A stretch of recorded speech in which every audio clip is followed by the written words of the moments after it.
안녕하세요. 오늘이 마지막 18번째 강의가 되겠습니다. 아, 예, 그, 벌써 4달이 넘었네요. 넘었는데, 강의 실습 강의 갈 때는 별로 긴장이 안 되는데, 유튜브 녹화할 때는 항상 좀 긴장이 돼요. 아마 이번에는 좀 그렇고, 이제 이게 끝나고 나면은 한 3월 달이나 4월 달부터 다시 시작할 텐데, 그때는 좀 더 이제 긴장하지 않고 자연스럽게 할 수 있도록 한번 노력을 해 보도록 하겠습니다. 화면을 조정을 하겠습니다.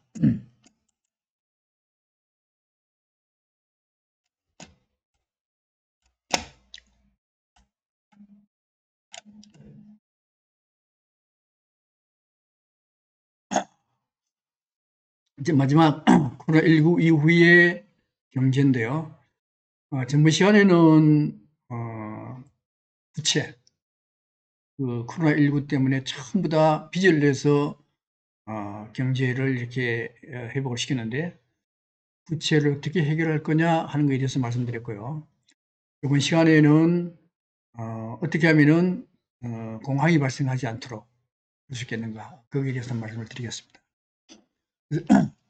이미 이제 강의가 경제 강의만 10번째가 되죠, 그죠? 공황수부터 시작해가지고 까지 10번째까지 내려왔습니다. 지금 시간에 말씀드렸을 때 미국의 상황인데 요 바다 위에 떠 있는 게 여기 상류층이라고 했습니다. 상류층이고 여기 중산층이고 여기 저소득층입니다. 현재 저소득층은 한 50% 정도 되고 중산층은 49%, 49%고 여기 고소득층은 상류층은 한 1% 정도 된다고 그랬습니다. 1% 정도만 현재 자산이 증가하고 있고 나머지는 현재 자산이 점점점 줄어들고 있어요. 줄어들고 있는데 이게 바로 중산층이 점점점 자산이 줄어들면서 저소득층으로 몰락을 하고 있습니다. 그 몰락하는 근본적인 이유가 뭐였는가 하면요. 트리클 다운이라고 해서 낙수 효과 때문에 그런 일이 발생했다고 그랬습니다. 그죠? 낙수 효과 때문에 그런 일이 발생하는데 이게 바로 빈부 격차입니다. 격차. 기업 격차가 있고 빈부 격차인데 문제는 이 격차가 커지면은 반드시 공황이 생긴다는 겁니다. 왜 공황이 생기느냐? 격차가 커지면은 이제 기업 격차에 큰 공황이 생기는데 그 이유가 뭔가 하는 건데 문제는 이건 몇 번 말씀드렸죠, 그죠? 여기 소비자가 있어요. 소비자가 있는데 돈 많은 사람, 돈은 전부 다 돈 많은 사람한테 가 있잖아요, 그죠? 돈 많은 사람한테 가 있는데 돈 많은 사람들은 의식주한테 돈 별로 안 쓰고 전부 다 주식이나 부동산만 써요. 돈 없는 사람은 의식주에 돈을 써야 되는데 돈이 없어. 돈이 없으니까 의식주에 돈을 못 쓰니까 그것 만드는 공장이 폐쇄되고 폐쇄되면은 실업자가 증가되고 실업자가 증가되면 또 돈이 없어 또 공장 폐쇄되고 이게 뭐요? 이게 대공황입니다. 이 근본 원인이 뭐냐? 격차입니다. 격차. 무슨 격차? 이거는 사람들 간의 빈부 격차도 있지만요. 기업 격차에 있어도 발생한다는 거예요. 그래서 지금 이번 시간에는 기업 격차와 빈부 격차에 대해서 말씀을 드릴게요. 전번에 이 양적 완화와 질적 완화에 대해서 굉장히 많이 말씀을 드렸죠. 그죠? 양적 완화를 하는 건 뭔가 하면은 양적 완화라고 하는 것은 이 중앙은행이 코로나19일 경우에는 7천억, 그 다음에 리만 브라더스 사태에서는 3조 5천억 달러를 가지고, 현금을 가지고 금융기관에 갔어요. 금융기관에 가가지고 여기다가 돈을 주고 채권을 사와요. 10년짜리 장기부채를 사옵니다. 그러면 금융기관에 돈이 막 넘쳐나잖아요. 그죠? 넘쳐나는데 그러면 이 금융기관은 기업체에 대출해줘야 됩니다. 개인이나 기업체에 대출해줘야 되는데 코로나19나 리만 브라더스 사태 때에는 기업체가 무너질 것 같아요. 무너질 것 같으니까 그런 기업체 돈을 빌려줄 수가 없어요. 빌려줄 수가 없으니까 어디다 빌려주는가 하면요. 대기업체들한테만 빌려줘요. 대기업체. 믿을만하니까. 예. 대기업체는 얼마나 유리하게 빌리느냐. 지금 현재 미국의 기준금리가 0.25%죠. 0.25%보다 약간만 더 주고 빌려요. 약간만 더 주고. 근데 금융기관에서는 이 기업체 믿을만 하니까 약간만 더 주고 줘도 된다 이거요. 안 그러면 중앙은행에 갖다 꼽아야 되는데 중앙은행에 갖다 꼽으면 마이너스 금리가 나오거든요. 그러니까 빌려줘요. 빌려줍니다. 그 다음에 이렇게 이제 그게 트리클 다운 낙수 효과라 그랬죠. 그죠? 낙수 효과인데 문제는 이게 아까도 말씀드렸듯이 대기업체만 빌려주더라. 그 대기업체에 가장 중요되는 게 뭔가 하면요. 팡기업이라 그래요. 팡기업인데 이 팡기업입니다. 팡기업. 이 팡기업은 어떤 거 가면 페이스북, 그다음에 애플, 아마존, 요거는 마이크로소프트. 또는 N으로 하는데 N은 넷플릭스 영화 하는 거죠. 그죠? G는 구글입니다. 이게 팡기업인데 이게 굉장히 큰 기업으로 성장했죠. 그죠? 이게 이제 인터넷 IT 기업들이에요. IT 기업. IT 기업들인데 야들한테는 은행이 기업체들이 시중은행들이 다른 데 못 빌려주고 여기만 빌려주는 거예요. 여기만 빌려주니까 이거는 이익이 뭐 더 늘어나지. 엄청 늘어납니다. 예, 늘어나는데 그래서 미국의 기업 간 격차가 엄청나게 늘어나요. 예를 들면 S&P 500, 이제 미국의 대기업체 500개, 대기업체 500개요. 500개인데 그중에 팡기업이 뭐랬어요? 페이스북, 애플, 아마존, 그다음에 마이크로소프트, 구글. 이게 5개 기업입니다. 빅테크 5개 기업은 2019년에 이익이 얼마 나는가 하면요. 16억이 났습니다. 엄청나게 많이 났죠. 그죠? 많이 났어요. 마이너스밖에 없지. 독점에다가 은행 은행 대출 이자 싼 데다가 많이 났어요. 그 다음에 500개 중에 5개 빼고 495개 이익 제로. 이익 하나도 안 나. 하나도 안 났어요. 더 심한 건요. 러셀 2000이라는 게 있습니다. 러셀 2000은 뭔가 하면 중소기업체입니다. 중소기업체는요. 이익이 마이너스 7%예요. 역성장이에요. 역성장인데 문제는 미국의 고용은 대기업체, 이 팡기업이 고용 인원 얼마 안 돼요. 돈은 엄청나게 많이 벌고, 그 다음에 자산 가치 엄청나게 많지만은 고용 인원은 얼마 안 됩니다.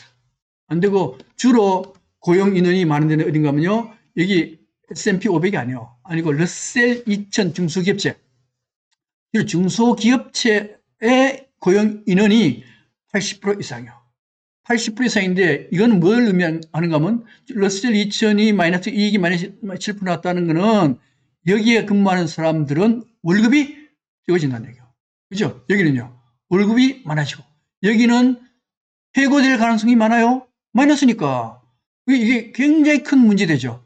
이 기업들한테 이익이 많이 가면서 이 기업은 손해가 나는 거예요. 여기서 보면 이 그래프가 있는데 그래프에 이 아마존의 이게 주가입니다. 아마존 주가가 낮을 때는 여기에 취업자 수가 굉장히 많았어요. 플러스 굉장히 많았습니다. 아마존의 주가가 엄청 올라가니까 취업자 수가 마이너스로 엄청나게 많이 실직을 해버려요. 그렇게 될 수밖에 없지. 예를 들면 이제 우리나라의 쿠팡하고 아마존이 비슷해요. 쿠팡하고 아마존. 여러분들 물건 살 때 쿠팡 이용하는 사람 많잖아요. 쿠팡 이용하게 되면 쿠팡만 이용하게 되면 어떻게 되는가 하면은 중소기업체 다 죽습니다. 그 소매상 다 죽어요. 소매상 다 죽으면 소매상에 근무하는 사람들 다 실직자 되는 거예요. 이게 문제 많지. 그래서 똑같아요. 팡기업이 잘 되면 중소기업체 다 죽으니까 실직자 다 해버려. 이거 문제 많잖아요. 그 다음에 그러니까 이제 아까 말씀드렸듯이 중소기업 근무자가 80% 이상 되는데 이 사람들이 돈이 없네? 돈이 없어. 돈이 없으면 어떻게? 돈이 없으면 물건 못 사. 물건 못 사 공장 폐쇄돼요. 폐쇄되면 실직가 생겨. 또 못 사. 공황. 기업 간의 격차가요. 우리는 그냥 단순하게 삼성 잘한다. 중소기업체 40% 좀비기업. 야 지금 뭐 저래? 이렇게 우리는 쉽게 생각하지만은 그걸 용인하면은 공황이 발생한다는 겁니다. 그런 문제요. 중국도 문제입니다. 우리 중국은 사실 더 심해요. 얼마나 심한가 하면 중국의 최고의 기업체는 알리바바라는 데입니다. 알리바바하고 두 번째가 빈센트, 텐센트요. 그래서 알리바바와 텐센트인데 이 알리바바와 텐센트는 그 그 총액이 시가총액 4천조 원이요. 4천조 원이면요, 우리나라의 총 GDP가 1,900조입니다. 우리나라 두 배. 엄청나게 큰 회사예요. 엄청나게 큰 회사인데 이게 갑자기 팍 성장해요. 인터넷 기업들이거든요. 알리바바는 아마존 같은 거고요. 텐센트는 우리 카톡 있죠. 위챗, 중국 위챗이라는데 카톡 운영하고 그 다음에 게임 사업하는데요. 별거 아닌 것 같은데 엄청나잖아요. 그죠? 예. 얘들이 투자를 엄청나게 해요. 예를 들면 미국 같은 기업체는 투자 안 합니다. 특히 애플이 엄청나게 많이 하죠. 엄청나게 많이 하는데 투자 거의 안 해요. 거의 안 하고 뭐 하는지 아십니까? 얘네들 그 이익 나는 거 가지고 자사주 사가지고 수확해버려. 그럼 주가 팍 뛰어. 미국 기업체는 거의 다 그 짓해. 근데 중국 기업체는요, 여기 보면 이제 마이너스가 나오는데 이게 뭔가 하면 전부 투자한 거예요. 알리바바와 텐센트는요, 거의 모든 수익금을 투자합니다. 재투자해요. 그러니까 풀 수밖에 없지. 근데 투자하는데 이게 어떤 데 투자하는가 하면요, 특히 알리바바를 예를 들게요. 알리바바 같은 경우는 앞으로 인터넷 시대에는 가장 중요한 게 지도입니다. 그래서 알리바바가 지도 만드는 업체, 이제 인터넷상으로 그 지도 업체를 인수를 해요. 처음 인수할 때는 지분율이 19% 정도밖에 안 돼요. 안 되는데 이걸 완전히 알리바바 소속으로 만들어버려요. 100%로. 독점해버려요. 왜요? 공개 안 하려고. 팔아먹으려고. 이렇게 하는 거예요. 지도 정보 똑같습니다. 그 다음에 유튜브도 똑같아요. 유튜브도 사유시켜버려. 나중에 팔아먹으려고. 그 다음에요. 건강진단이라 하는 것은 뭔가 하면은 사람들의 건강 상태를 파악하는 거잖아요. 굉장히 중요하죠. 사람들의 그 정보를 다 주는 거 아니에요. 이것도 인수해가지고는 완전히 독점해버려. 다른 데 안 주려고. 그 다음에, 그래서 알리바바 텐센트는요, 완전히 문어발이거든요. 알리바바는 아까 뭐랬어요? 아마존 같은 거 한다 그랬는데, 그거만 하는 거 아니에요. 온갖 거 다 해요. 금융도 하고, 뭐, 부동산도 하고, 안 하는 게 없어. 다 해요. 텐센트도 다 해. 그래서 완전히 문어발 경영이요. 그 자회사가 수백 개 자회사가 있어요. 있는데 그 중에서 투자 영역이 많은데 그 중에서 또 뭐가 있는가 하면요. 이게 전부 다 그 인터넷 기업체잖아요. 인터넷 기업체인데 인터넷 기업체 여기 가입되어 있는 사람들이 대체로 10억 명. 텐센트와 알리바바에 가입되어 있는 사람들이 10억 명이요. 10억 명이면은 중국 인구가 14억인데 어린애들 빼면은 성인들은 전부 다 텐센트하고 알리바바에 거기에 인터넷에 다 가입돼서 그걸 사용하고 있는 거예요. 있는데 그중에 이제 엔트 파이낸셜이라는 게 있어요. 엔트 파이낸셜이라는 게 있는데 엔트라는 거는 뭔가 하면 이게 개미입니다. 개미. 이게 중국은 이름 붙일 때 아주 묘하게 잘 붙여요. 예를 들면 이제 샤오미죠. 샤오는 적다고 미는 좁쌀이에요. 샤오미 핸드폰 만든다뇨. 작은 좁쌀. 그 다음에 이게 엔트 그룹이 뭔가 하면 엔트 그룹이 알리바바가 속한 그룹들에게 마윈 아시죠? 마윈이 CEO로 있는 그 엔트 그룹이요. 엔트 이게 개미입니다. 개미인데 이 개미도 굉장히 작잖아요. 참깨 그다음에 좁쌀도 굉장히 적은 거고요. 그다음에 이제 엔트 알리바바의 신용을 다 관리하는데 그 신용을 참깨 신용이라고 그래요. 참깨 그다음 개미 그래서 뭐 작은 좁쌀 전부 작은 거예요. 그 의미는 뭔가 하면 작은 데서 크게 발전한다 이런 의미를 가지고 있습니다. 그런데 그 중에 엔트 파이낸셜이라는 게 있어요. 엔트 파이낸셜 이거는 뭔가 하면 엔트는 아까 말씀드렸던 그 개미고 파이낸셜은 금융입니다. 금융. 그러니까 이 알리바바 계열 거기에는 금융도 해요. 금융도 하는데 이 금융하는 게 이게 돈을 얼마나 많이 버는가 하면은 보세요. 중국 같은 경우는 예금금리가 한 2%쯤 됩니다. 싸죠? 우리나라 같으면 2%면 비싸다. 중국 같은 경우는 아니에요. 인플레이션하고 경제 성장률을 보면 최소한도 예금금리가 한 10%쯤 돼야 되는 거예요. 근데 2%밖에 안 줘. 다른 데는 넣을 데 없으니까 한수씩은 넣어야 되는 거예요. 그 다음에 대출은 4%. 4% 이거는 엄청 싼 거예요, 이게. 중국 같은 경우에 아까도 말씀드렸듯이 인플레 성장률을 보면은 14%, 15%대 대출해줘야 되는 거예요. 근데 4% 대출해줘. 4% 대출해주니까 중국의 대기업은 4% 대출 받아서 굉장히 싸게 대출 받아가지고 물품 만들어서 미국 수출하니까 미국으로 봐서는 되게 이게 불공정이지. 어쨌든 그렇게 해요. 그렇게 하는데 이 엔트 파이낸셜 그룹이 어떻게 하는가 하면 자본금이 1,000억 위안이요. 1,000억 위안이면은 우리 돈으로 하면 한 17조 원 되지. 10조 원 되는 자본금으로 공상은행, 세계 최고 큰 은행이 공상은행이요. 농업은행, 중국은행, 건설은행, 초상은행 등등등 은행이 있는데 이 은행에 돈을 빌려와요. 얼마로? 4%로. 4%로 빌려옵니다.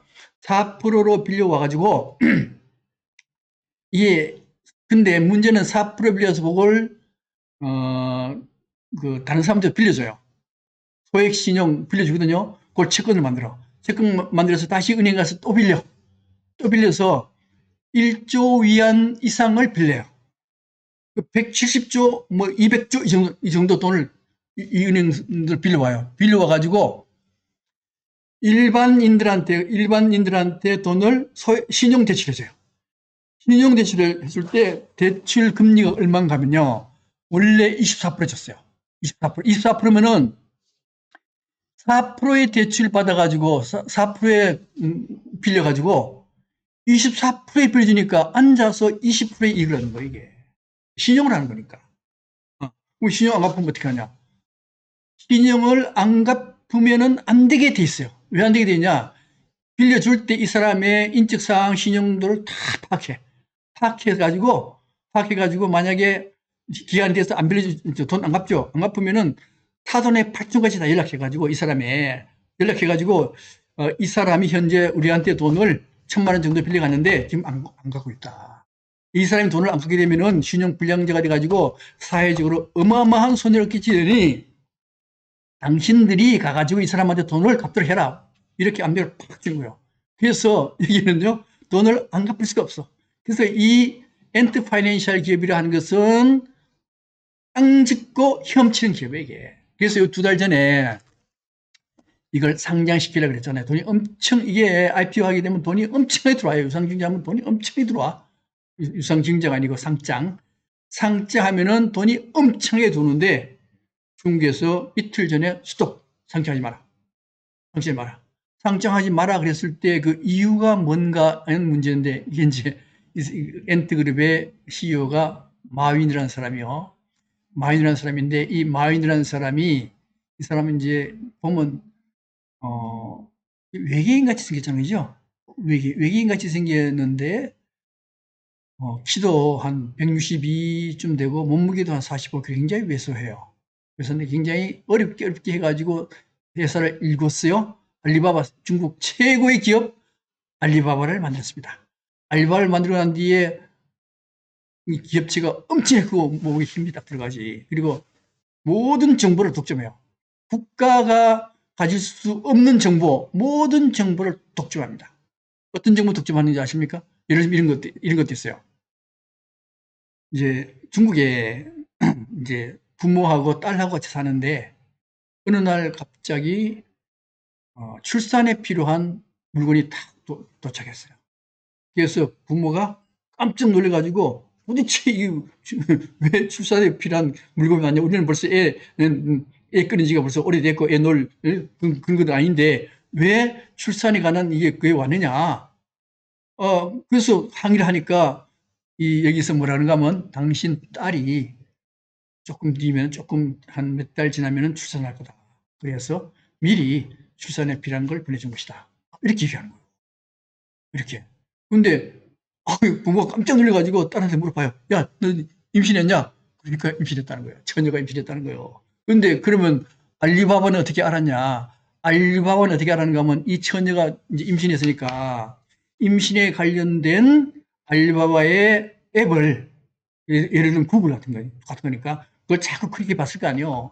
그렇게 봤습니다. 그렇게 보면은 여기서 이제 알리바바의 인공지능이 이걸 파악을 딱 해요.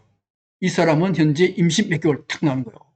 그러니까 이 알리바바는 중국 10억 명이 가입돼 있다 그랬잖아요. 그죠? 10억 명의 인적사항을 전부 다 파악하고 있어요.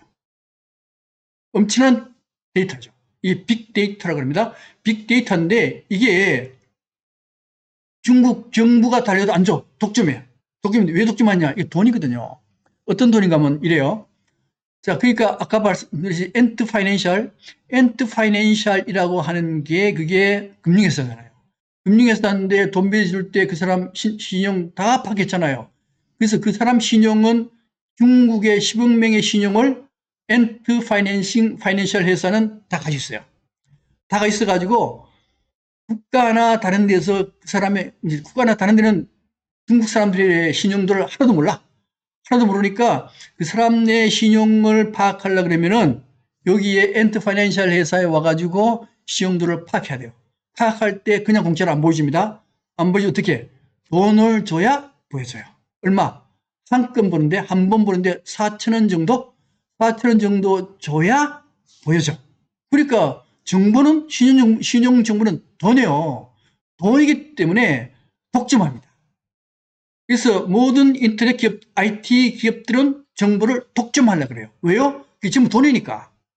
그래서 이게 중국 정부보다도 정보를 독점하면요, 중국 정부보다도 힘이 더 커져요. 이거 문제 많죠. 문제 많으니까 엔트 파이낸셜 회사 상장하려는 걸 이틀 전에 딱 중지. 사실 이게 이미 2008년에 그 독점 규제법이 만들어져 있었는데, 근데 인터넷 것은 뭐 독점이 있겠냐 해서 방치해 뒀거든요. 근데 이번에 2020년 초에 인터넷 독점 규제법을 다시 만듭니다. 만들어서 이번에 실제 실행을 딱 했던 거예요. 해가지고 했는데, 사실 이제 그러면서 마윈이 그 얼마 이제 엔티 파이낸셜 그 IPO 하기 전에, 상장하기 전에 그 중국 공산당에 대해서 비판했어요. 비판했는데 그게 이제 시진핑의 왼팔인 왕岐산이 있는 그 자리에서 현재 중국의 제도 개혁 해야 된다. 형편없다. 이런 좀 비판적인 얘기를 했어요. 해가지고 그것 때문에 사실 마윈이 불려가긴 불려갔어요. 불려가가지고 이제 지금 현재 소식이 좀 별로 없잖아요. 자세를 아마 대사질 할 수밖에 없지. 중국 공산당 일당 독재인데, 그죠? 그래서 그랬다라고도 얘기하는데요. 그런 문제보다는 정보 독점의 문제가 걸려 있습니다. 이 정보 독점을 해버리게 되면 국가보다 더 큰 권력을 갖게 돼요. 이 문제 많죠. 그렇게 하면 안 되죠. 또 하나는 엔트 파이낸셜 기업이 마치 리만 브라더스 사태처럼 신용을 함부로 막 빌려줘. 이게 터지게 되면 문제가 커지거든요. 아마 그렇게 해서 아마 엔트 파이낸셜 상장을 아마 중지시켰던 걸로 보여져요. 그래서 일단은 정보 독점이라는 거는 굉장히 큰 피해를 났습니다. 그래서 예를 들면 이제 미국도 마찬가지요. 중국도 IT 기업 정보 독점 요거 규제합니다. 규제. 미국도 똑같아요. 미국도 파행기업의 마이크로소프트를 빼고 페이스북, 애플, 아마존, 구글 전부 다 독과점 규제법에 걸려 있어요. 그냥 둬서는 안 된다. 왜 안 되느냐? 왜 안 되는가 하면은 이게 처음에 독과점 규제에 걸렸던 거는 록펠러입니다. 록펠러 잘 아시죠? 그죠? 록펠러인데 이 록펠러가 원래 스탠다드 오일 정유회사를 가지고 있었어요. 이 석유왕이잖아요. 그죠? 석유왕인데 이게 얼마나 나쁜 짓을 많이 하는가 하면 이제 독점이니까 만약 석유회사 하나 다른 데서 하나 만들잖아요. 그죠? 만들면은 1배럴에 만약에 50불 가던 걸 1배럴에 10불에 팍 낮춰버려. 팍 낮추면은 경쟁업체가 경쟁에 견딜 수가 없습니다. 견딜 수 망해요. 파산합니다. 파산하면 1불에 50불 하던 걸 얼마나 올리는가 하면 1불에 100불 올려버려. 이런 짓 하는 게 이게 록펠러였어요. 또 록펠러가 철도도 같이 있었어요. 철도도 완전히 장악했습니다. 문어발 경영했으니까. 그래서 만약에 경쟁업체가 정유회사를 생겨가지고 철도를 통해서 이게 그 석유를 운송하려고 그러면은 이 철도를 가지고 있으니까 철도 운송 이용 못하게 해버려. 이게 독점이거든요. 이게 경쟁사 진입을 방해해요. 경쟁사 진입을 방해하면요, 창조적 기업 활동이 안 됩니다. 창조적 기업 활동이 안 되게 되면은 성장할 수 없어요. 그래서 결국 스탠다드 오일을 다 쪼갈려 버립니다. 몇십 개로 쪼갈려 버려. 독점하지 마라. 쪼갈려라. 쪼갈라지면서 드디어 이제 록펠러의 독점 시대가 끝나게 되는 겁니다. 이렇게 독점이라 하는 것은 경제를 망칩니다. 기업 활동을 저해해요. 그래서 전부 다 독점을 다 규제합니다. 마찬가지입니다. 현재 IT 기업체 구글인데요. 이 구글이 안 건드리는 게 없어요. 보험도 하고 알력도 하고 배터리까지 안 건드리는 게 없는데 이걸 M&A에서 다 사들여 놓고 돈 많잖아요. 아까 양쪽 원내에서 돈을 막 빌려왔잖아. M&A 다 해가지고 다른 기업체가 진입하면은 방해해버려. 어떻게든 방해해버려. 예. 그러니까 미국에서도 야 이거 IT 상기업 그냥 둬서 안 되겠다. 규제해야 된다. 그래서 전부 다 규제하고 있잖아요. 그 다음에 또한 데이터 IT 기업의 규제의 근본이 뭔가 하면은 데이터입니다. 데이터인데 이 데이터를 사용하는 걸 원래 규제해야 돼요. 규제하는데 원래 이제 예를 들면 데이터 그다음 또 예를 들면 이런 겁니다. 우리 되게 이제 정보 이제 우리 어떤 기업체라든가 어떤 회사 이런데 우리 정보 주잖아요. 예를 들면 병원 같은데 이 병원 갔어요. 병원 갔을 때 만약에 MRI 찍고 CT 찍을 때 이 데이터를 정보를 공개하겠느냐라고 묻잖아요. 그죠? 공개한다. 그러고요. 공개한다. 데이터 사용에 동의한다. 그러면요. 이거는 이 데이터는 이 병원 소유가 아니고 전체가 다 공유한다는 의미를 가지고 있어요. 공유한다는 의미를 가지고 있기 때문에 내가 이 병원 갔다가 이 종합병원에 갔을 때 여기에 있는 데이터를 가져올 수 있어야 돼요. 가져올 수 있어야 이게 데이터 공유가 되는 거예요. 공유가 되는데 IT 기업은 그걸 막아버리는 거예요. 공유 못하도록 해버려요. 못하도록 하고 우리 걸 이용하게 하고 그걸 돈을 받게 하는 거예요. 또 플랫폼 기업 아시죠? 플랫폼 하면 이게 원래 4차 산업 할 때 이제 나오는 건데 쿠팡 같은 경우 보면은 여러분들이 이제 쿠팡 물건 많이 사잖아요. 이게 손정희 씨가 만든 건데 그 쿠팡 가면은 온갖 물건 다 있잖아. 다 있어요. 이걸 플랫폼이라 그래요. 플랫폼이라 그러는데 거기에 이제 나도 이렇게 만들어 가지고 쿠팡을 통해서 팔고 싶어. 그럼 쿠팡에 가입하려고 그러잖아. 플랫폼에 가입하려고 그래요. 활용하려고 그래요. 그러면은 이거 하나밖에 없어요? 하나밖에 없으면은 가입비 엄청나게 많이 받으려고 그래요. 그죠? 그렇게 많이 받으려고 하잖아요. 그럼 가단 입회비를 안 낼 수 없어. 그러면 이게 여러 가지 문제 생겨버립니다. 여러 가지. 그러니까 이게 데이터 독점, 플랫폼 독점을 하게 되면요. 시장 가격을 지 맘대로 만들어버려. 지 맘대로 만들면은 가격도 올라가고 경쟁도 안 되고 그 다음에 창조 활동도 못하고 여러 가지 폐해를 끼치게 되는 겁니다.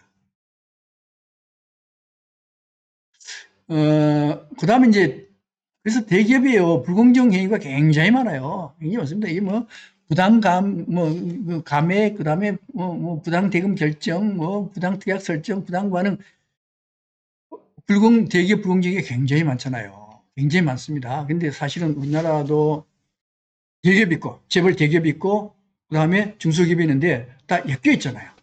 하청업체도 엮여 있어요. 엮여 있어가지고 이게 대기업이 이 하청업체한테 하라면 하청업체는 하라는 대로 해야 되는 거예요, 이게. 그래서 한국 기업도 격차가요, 엄청나게 많습니다. 대기업은 엄청난 수익을 올려요. 엄청난 수익을 올리는데 중소기업은 거의 40%가 좀비 기업이요. 좀비 기업이라는 이 얘기는 돈을 벌어서 그 낮은 이자도 못 갚는 거예요. 이 좀비 기업이라 그래요. 근데 왜 그러냐? 왜 그런가 하면은 대기업의 횡포 때문에 중소기업이 살아날기가 굉장히 어렵습니다. 살아나기 굉장히 어려워요. 그러니까 좀비 기업으로 전락할 수밖에 없어요. 대기업이 중소기업 보고 돈을 하층 돈을 적게 준단 말이에요. 적게. 예. 이렇게 되니까 중소기업이 살아날 수밖에 없죠. 살아날 수가 없어요. 월급도 마찬가지입니다. 월급도요. 저는 포스코 다녔거든요. 포스코 다닐 때 포스코 본사, 포스코에 직원하고 협력업체 직원은 같은 일을 해요. 같은 일도 아니고 사실은 협력업체 직원이 훨씬 더 힘들고 어려운 일을 합니다. 그런데 월급은요, 50% 미만이요.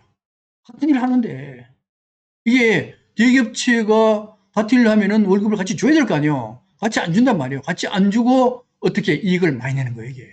우리나라 기업 구조가 다 이렇게 되어 있습니다. 그러니까 중소기업체는 살아남기가 굉장히 어렵게 되어 있습니다. 격차도, 그 다음 정규직과 비정규직 격차도 엄청나게 많아요. 엄청 많습니다. 그 다음에 이 비정규직은 누가 만든 거냐? 이것도요, 기업체가 만든 거예요, 이게.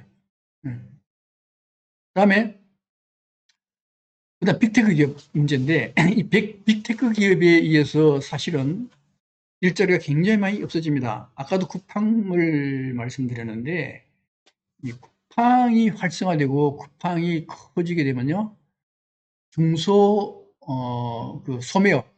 소매업들이 없어집니다. 왜요? 우리 전부 다 쿠팡 가면은 물건도 싸요. 싸고 굉장히 편리해요. 통신만 딱 하면 물건 딱 와. 굉장히 편리하고 좋습니다. 편리하고 좋으면은 소매업체가 다 없어져. 그런데 문제는 쿠팡에 근무하는 사람은 얼마 안 돼요. 그렇게 많지 않습니다. 근데 중소기업체, 소매업체에 근무하는 사람들 80% 이상, 이 사람들 다 실직해버려. 이거 문제 많죠? 문제 많고, 또 하나는 이러한 쿠팡, 아마존 쿠팡 이런 데는 지금은 쿠팡은 그렇게 뭐 불공정 행위를 하기 좀 힘들지만은 커지면요, 불공정 행위를 합니다. 다른 기업체 참가 못하게 해버려요. 문제 많죠? 많으니까 이거 규제할 수밖에 없는 겁니다. 그래서 사실은 한국 경제는요, 어떻게 보면은 재벌의 볼모예요. 지금 우리 미국 같은 경우도 황기업, 아까 말씀드린 황기업이나 그 중국의 IT 기업, 알리바바나 텐센트 이런 기업체를 처음에 규제하기 어려웠어요. 왜요? 돈 잘 버니까. 돈 잘 버니서 그 규제하려고 그러면 좀 문제 많죠. 뭐 국민들도 싫어해. 규제하려고 그러면. 다들 잘하는데 왜 그렇게 내 맘대로 들떠보는 거 아니거든요. 우리도 마찬가지예요. 삼성 돈 잘 버립니다. 삼성 돈 잘 버는데 삼성 우리 규제해야 됩니다. 그러면 전 국민들이 일러가지고 반대해. 예, 삼성 이재용이가 상속세가 뭐 11조인데 그거 좀 깎아줍시다까지 하는 파인데, 그죠? 그런데 문제는 이 재벌들이 정말로 공정하게 모든 걸 처리하느냐 아니라는 거예요. 예?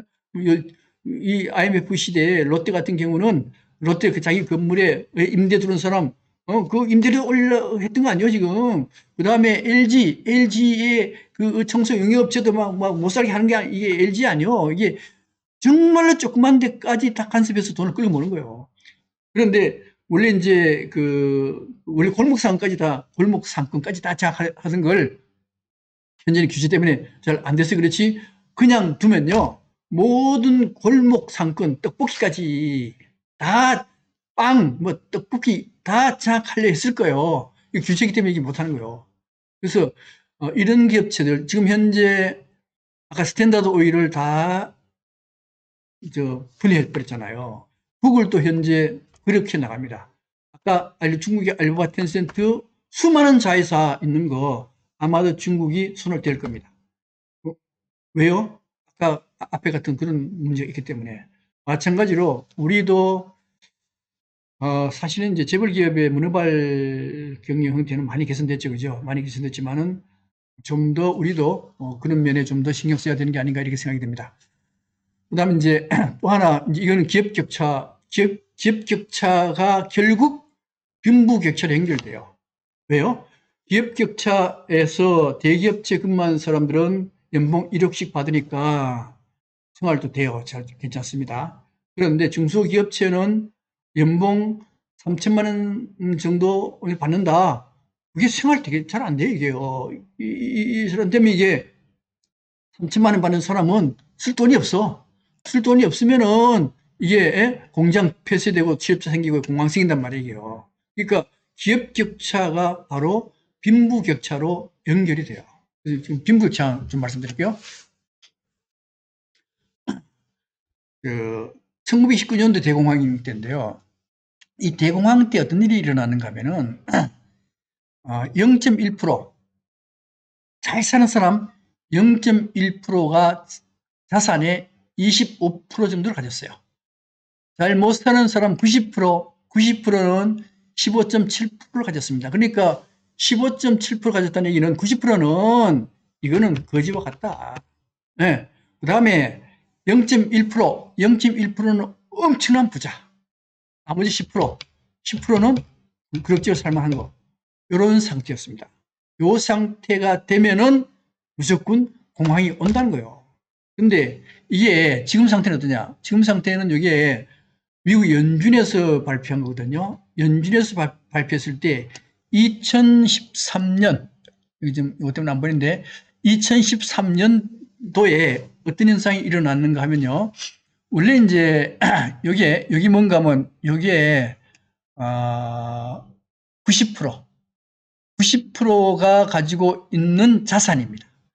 90% 가진 자산인데 2007년 버블 발생 때 그때 이 90%의 자산이 좀 증가했어요. 증가하다가 계속 양적 완화 때문에 이 90%는 자산이 떨어져요. 떨어져 가지고 현재 얼마로 와 있느냐? 50%가 있습니다. 90%가 현재 자산을 50% 가지고 있어요. 50%? 근데 여기에 그 10%입니다. 9%, 9%, 9%인데 9% 여기에 얼마가 1%, 1%. 최고위층 1%, 제일 많은 사람 1%, 1%는요, 1%는 2010년부터 꾸준하게 자산이 증가합니다. 자산이 증가해서 2013년도에 자산이 증가했어요. 그런데 나머지 그 위에 있는 9%, 9%는 2010년부터 증가하지 않아요. 오히려 이때 2013년부터 2016년까지는 오히려 돈이 줄어들어요. 줄어듭니다. 그 다음에 지금 2016년까지 얘기했잖아요. 그죠? 2020년대는 어떻게 되느냐? 2020년대까지는요, 0.1%만 자산이 증가하고 나머지는 전부 다 자산이 줄어듭니다. 이렇게 빈부격차가 많이 생기면은 어쩔 수 없이 공황이 올 수밖에 없답니다. 그래서 우리나라는 어떠냐? 우리나라의 경우는 이제 이번 그 김낙연 교수님이 이제 발표한 건데요. 하위 50%, 하위 50%가 자산이 얼마 가지고 있는가 하면은 23% 가지고 있고요. 상위 10%는 66% 가지고 있습니다. 그러니까 상위 10%가 50% 넘어가. 그 다음에 하위 20%는 2%인데요. 요게 2015년 되면 어떻게 바뀌는가 하면요. 이 상위 10%가 63%에서 66% 됐죠. 하위 50% 자산이 2.3%에서 1.7% 됐습니다. 다르게 말씀드리면 하위 50%는 돈 없다요. 자산이 1.7%면 돈 하나도 없다는 얘기입니다. 미국은요. 미국도 해요. 미국은 얼마 되는가 하면 미국은 하위 50%, 하위 50%가 자산이 얼마가 하면요. 1.4%예요. 미국은 우리보다가 하위 50%는 더 거지. 이런 상태가 계속되면은 어쩔 수 없이 공황으로 갈 수밖에 없다. 이렇게 얘기를 하고 있는 겁니다. 그래서 격차, 반드시 아까 말씀드렸던 기업 격차, 그 다음에 빈부 격차, 이게 해결되지 않으면 안 돼요. 이게 해결되지 않으면요, 공황으로 갈 수밖에 없다고 얘기를 하는 겁니다.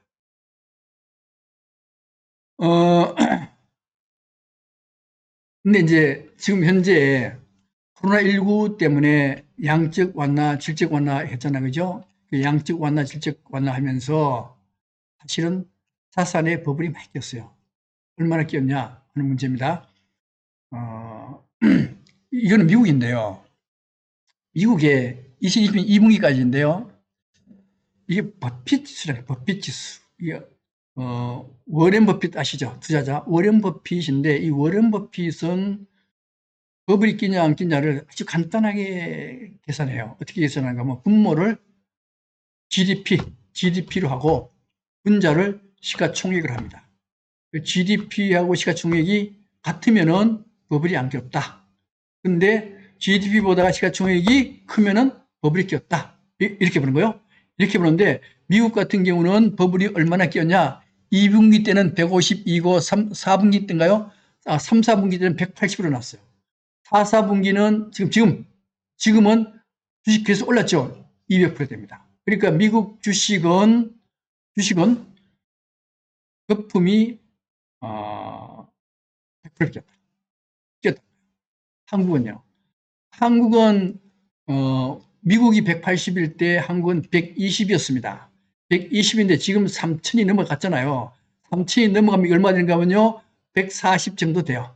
한국 주식도 버블이 40% 끼었다. 뭘로?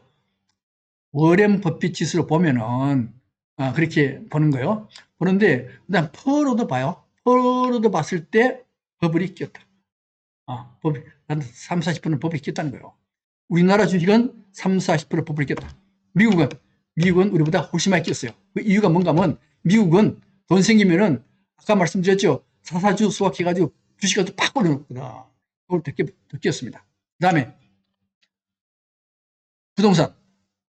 부동산도 버블이 엄청나게 맡겼어요. 이게 2008년도에 미국 얘기입니다. 2008년도가 100이라고 한다면은 현재 미국의 주택 지수가 훨씬 리만 브라더스 사태보다 주택 가격이 훨씬 더 올라가 있습니다. 그러니까 주택 가격도 2008년도보다 더 올라가 있다.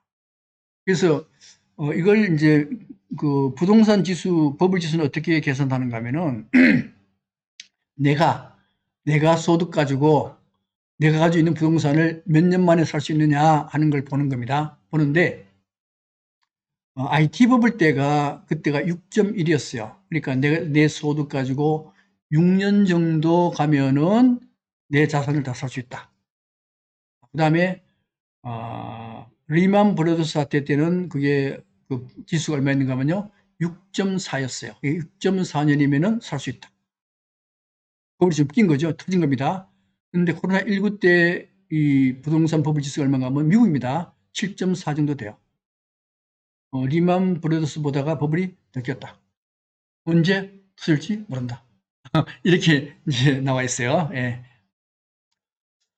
넘어가고요. 이제 코로나19 이후의 경제 위기는 현재 상태로 가면은 위기가 발생될 것 같지는 않은데, 그 현재 연준 의장이 뭐라고 얘기했는가 하면은 2023년까지는 금리 인상을 하지 않겠다라고 얘기를 했어요. 그래서 2023년까지 금리 인상하지 않겠다 그랬는데 현재 금리가 0.25%입니다. 이 사람 말을 믿을 수 있느냐, 연준 의장 말을 믿을 수 있는가 하는 문제인데요.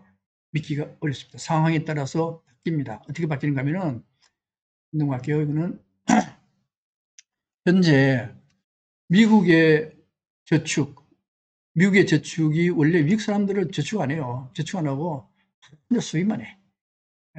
미국 사람들요, 50만 원 가진 사람들 드물다라고 얘기를 해요. 그래서 미국의 저축률은 대체로 보통 한 7%를 유지합니다. 7% 유지하는데 이 7%라는 의미는 뭔가 하면 미국의 총 GDP가 22조요. 22조의 7%라는 얘기입니다. 7%? 그러면 1조 몇천 달러 돼요. 꽤 많아요. 그런데 코로나19가 발생하면서 미국 정부가 인당 1,000불씩 꼽아줬잖아요. 그죠? 그 다음 또 600불도 꼽아줄 거거든요. 그럼 현재 이 사람들 이제 코로나19 때문에 돈도 잘 쓸 수가 없어. 그래서 거의 25% 정도 저축하고 있습니다. 저축하고 있는데 이제 이게 저축하고 있는데 돈도 못 쓰잖아요. 그죠? 못 쓰는데 만약 코로나19가 24.6%가 22조에 24.6%니까 한 4, 5조 달러 정도 돼요. 미국 사람이 4, 5조 달러를 저축하고 있다고. 이게 코로나19가 완전히 다 끝났잖아요. 끝나고 소비하기 시작하잖아. 보복 소비라고 그러죠. 보복 소비에서 엄청나게 소비할 겁니다. 그럼 4, 5주를 다 썼다. 4, 5주 다 안 쓰지. 7% 남겨두고, 7% 남겨두고, 한 4, 5주 가지고 있는 걸 한 3조 내지 4주 정도 썼다. 3조 4주 쓰면요. 물가가 팍 올라갑니다. 물가가 올라가면요. 이게 인플레이션 징후가 보이기 시작해요. 인플레이션 징후가 보이면은 지금 돈 많이 있잖아. 그죠? 많이 있는데 이게 물건 안 사. 디플레이션이 일어나니까 안 사는데 인플레이션 징후가 있다 그러면 너도 나도 물건 사는 거예요. 그러면 급속하게 인플레이션이 일어날 수가 있습니다.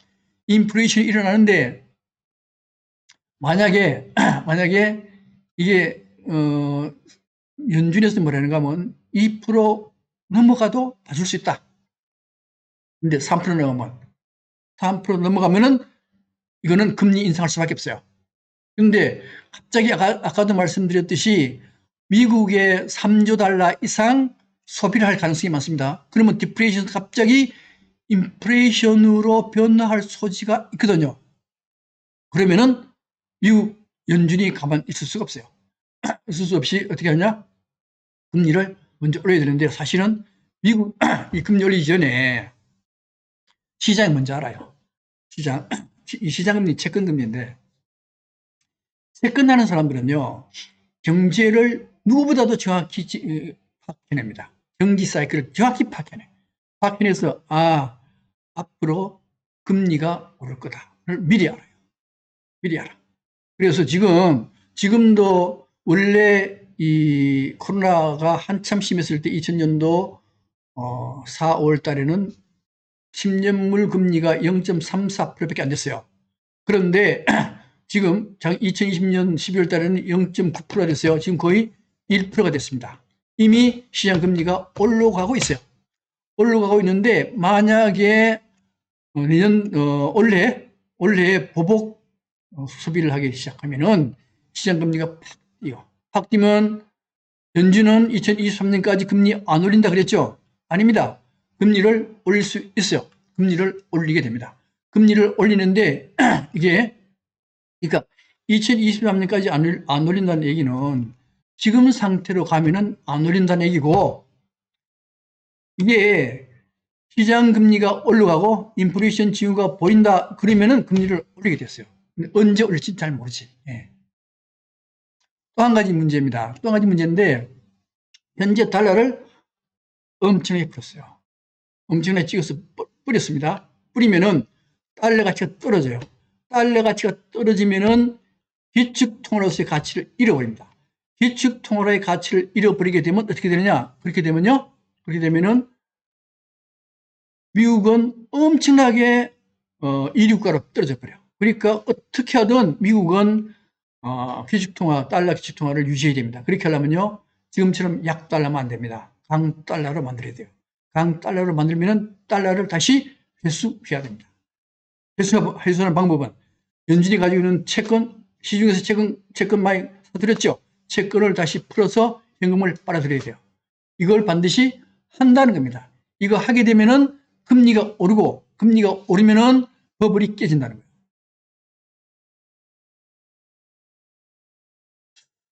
자, 그다음에 이렇게 해서 그다음에 이제 또 한 가지는 코로나19 이후의 산업입니다. 산업이 탈글로벌화가 된다는 거예요. 탈글로벌화하는 건 뭔가 하면은 전 세계는 가치 사슬로 묶여져 있어요. 예를 들면은 원료 공급하는 나라에서 원료를 공급받아 가지고 한국은 반도체 부품을 만들어서 중국에게 갖다 줍니다. 중국 갖다 주고 그다음에 일본은 반도체 만드는 소재를 만들어서 한국에 갖다 주고 한국은 반도체 만들어서 중국 갖다 주고 중국은 반도체 기타 등등을 조립해 가지고 미국에 이렇게 수출하도록 되어 있습니다. 그런 시스템, 이게 밸류체인, 글로벌 밸류체인이라 그래요. 밸류체인으로 이렇게 해야 가장 저렴하게 물품을 생산, 소비할 수가 있어요. 그런데 코로나19가 발생하면서 각국이 끊어집니다. 각국이 오지 마라. 요새 지금 여행도 못 가고 아무도 못 하잖아요. 그죠? 여행도 못 가고 그러면은 이 밸류 체인이 끊어져요. 그러면 특히 중국은 어떤 정책을 쓰는가 하면요. 쌍순환 정책을 쓰는데 쌍순환 정책의 핵심이 뭔가 하면은 중국은 반도체, 한국 반도체 이거 당신 수입 안 할 거야. 우리가 반도체 만들 거야. 만들 거야. 소재도 일본 소재 필요 없어. 우리가 소재도 다 만들 거야. 소재도 다 만들고 그 부품도 다 만들어 가지고 우리가 완제품 만들어서 우리 내에 쓸 거야. 우리 내에 쓰고 남는 게 있으면은 수출할 거야. 이게 쌍순환입니다. 그러니까 우리 내에서 모든 걸 모든 걸 생산하고 모든 걸 소비할 거야. 그럼 뭐요? 이 가치 밸류 체인이 끊어지게 되는 겁니다. 밸류 체인이 끊어지게 되면은 우리나라처럼 무역을 먹고 사는 나라한테 굉장히 큰 위협이 올 수가 있어요. 이걸 여기에 굉장히 신경 쓸 수밖에 없는 상태가 되는 겁니다. 그렇게 해서 이게 어떻게 되는가 하면 그렇게 해서 이게 이런 문제가 되면은 뭘로 가야 되느냐? 4차 산업혁명으로 가야 됩니다. 4차 산업혁명은 아까도 말씀드렸듯이 끊어져도 할 수 있는 게 4차 산업이요. 그래서 이 4차 산업에 대해서는 나중에 다음 강의할 때 아마 3, 4월쯤 되겠죠. 그때 4차 산업을 말씀을 드리도록 하고요. 그 다음에 전통산업. 우리 모든 전통산업은 이 30% 공급 과잉입니다. 공급 과잉이 되다 보니까 이 산업에서 다른 산업으로 옮겨갈 수밖에 없어요. 옮겨가는 산업이 뭔가 하면요. 그린 뉴딜로 가야 됩니다. 지금 그린 뉴딜만 주가가 팍 뛰잖아요. 그린 뉴딜이 뭡니까? 그린 뉴딜이 뭔가 하면 배터리 관계, 환경 관계, 배터리 관계, 그 다음에 IT 관계, 그 다음에 태양광 에너지 관계, 이런 관계잖아요. 그죠? 이런 것만 주식이 팍 뛰어. 그게 무슨 소리냐? 앞으로 전부 다 그린 뉴딜 산업으로 전환을 해야 될 것이다는 거요. 또 한 가지는 4차 산업으로 가야 될 것이다. 그래야만 이 공황이 일어나는 걸 해결할 수 있지 않나라고 보는 것이 현재 경제학자들이 보는 견해입니다. 이상으로 한 4, 5개월 전에 시작했던 유튜브 강의가 일단 이걸로 다 끝맺었습니다. 18번에 걸쳐서 유튜브 강의를 다 끝냈습니다. 끝내고 그 다음에 이제 한 3월 말 4월 초쯤에 다시 유튜브 강의를 다시 시작을 하도록 하겠습니다. 그동안 굉장히 수고 많았습니다. 오늘 강의는 전부 이걸로 마치도록 하겠습니다. 감사합니다.